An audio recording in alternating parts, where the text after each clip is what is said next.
जय भीम। सबसे पहले आज इस धरना में उपस्थित समस्त देशवासियों को, बौद्ध भिक्षु भिक्षुओं को और तमाम हमारे भक्तों और देश भर से आए हुए लोगों को सबसे पहले बुद्ध पूर्णिमा की हार्दिक मंगल कामनाएं। आप सबको पता होगा कि भीम आर्मी भारत एकता मिशन जो संगठन है, इस आंदोलन में पहले दिन से अपना महत्वपूर्ण भूमिका निभा रहा है। मुझे याद है कि जब ये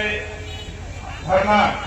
महाबोधि महाविहार के नजदीक वाले पार्क में जब चल रहा था और वहाँ पे 15-20 भक्तों जी लोग बैठ करके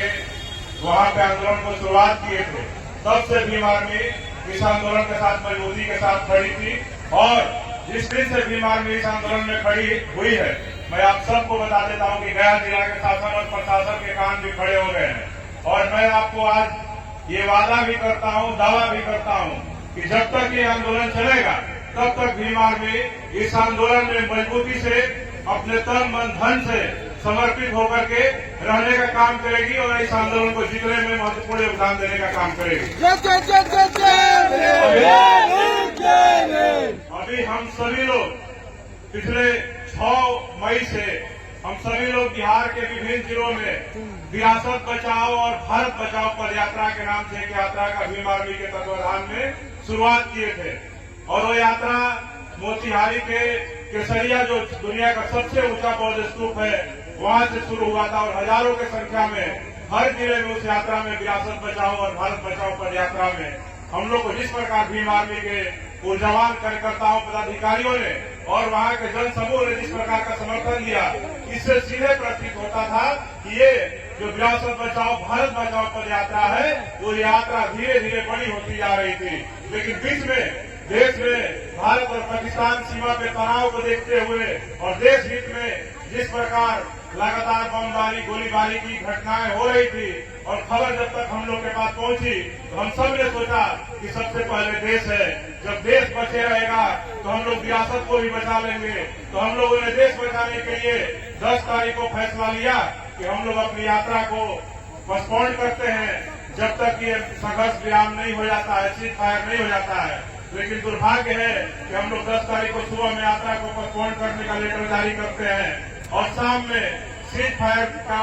घोषणा सरकार करती है कि अब युद्ध नहीं होगा, गोलीबारी बमबारी जो होगी ये नहीं होगी। लेकिन हम लोग का पद यात्रा अभी वर्तमान रूप में पोस्टपोन हो गया, इसलिए दोबारा से इसको मजबूती से शुरू करने के लिए भीम आर्मी के राष्ट्रीय अध्यक्ष हमारे संस्थापक वीरेंद्र सिंह जी, चंद्रशेखर आजाद जी इस यात्रा को मजबूती प्रदान करने के लिए उन्होंने एक महत्वपूर्ण और मजबूत रणनीति फिर से बनाई है और फिर से हम लोग विरासत बचाओ भारत बचाओ पद यात्रा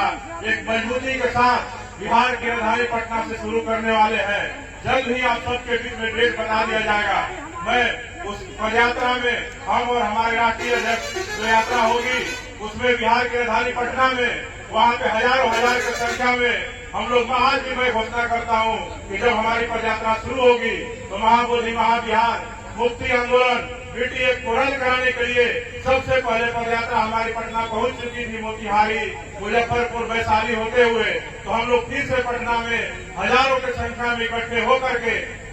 वहाँ पे जो बुद्ध विहार है वहाँ से यात्रा को मुख्यमंत्री निवास की ओर ले जाएंगे और उस दिन महाबोधि महाविहार को मुक्त कराने के लिए बीटीए को खत्म कराने के लिए भीम आर्मी के नौजवानों को अगर सरकार की लाठी भी खानी पड़ी तो भीम आर्मी अपना सीना आगे खड़ा करके रखेगी, भीम आर्मी पीठ दिखाने का काम नहीं करेगी। और हम सभी लोग उस दिन पद यात्रा के माध्यम से सरकार को बता देंगे कि भीम आर्मी का मंशा क्या है। अभी तक हम लोग शांति की बात कर रहे थे, लेकिन हमारे ऊपर अगर भारत के संविधान का रक्षा सुरक्षा कर पाने में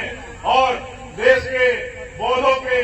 धार्मिक जो अधिकार है उसको सुरक्षित कर पाने में अगर सरकार नाकाम होती है तो मैं सरकार को चेतावनी के तौर पे कहना चाहता हूँ कि हम सब लोग संविधान को मानते हैं, बुद्ध को मानते हैं, बाबा साहब डॉक्टर अम्बेडकर को मानते हैं। इसका मतलब ये नहीं है कि हम लोग कायर और कमजोर लोग हैं। हम भीम आर्मी इतनी ताकत जरूर रखती है कि जिस दिन जरूरत पड़ी हमारे नेता और हमारे समाज ने अगर आग्रह किया तो हम दावे के साथ कहते हैं कि महाबोधि महाविहार से फर्जी बैठे हुए पंडित पुरोहितों को उखाड़ फेंकने के लिए हम भीम आर्मी के लोग सक्षम हैं और उखाड़ने का काम करेंगे।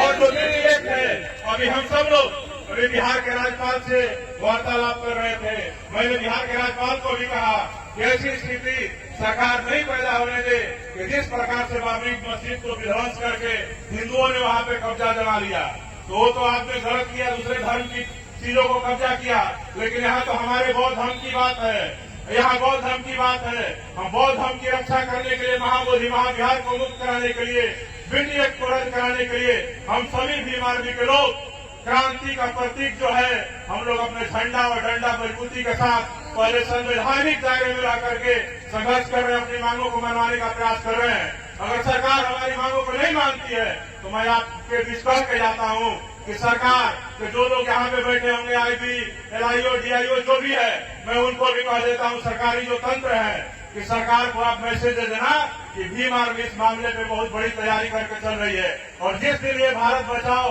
विरासत बचाओ पदयात्रा बोध गया पहुंचेगी तो मैं गया जिला प्रशासन को कह देता हूँ कि आपके प्रशासन के लोग कम पड़ जाएंगे और यहाँ पे भीम आर्मी की उस यात्रा में हजारों हजार की संख्या में पूरे देश भर के लोग पहुंचेंगे और उस दिन भीम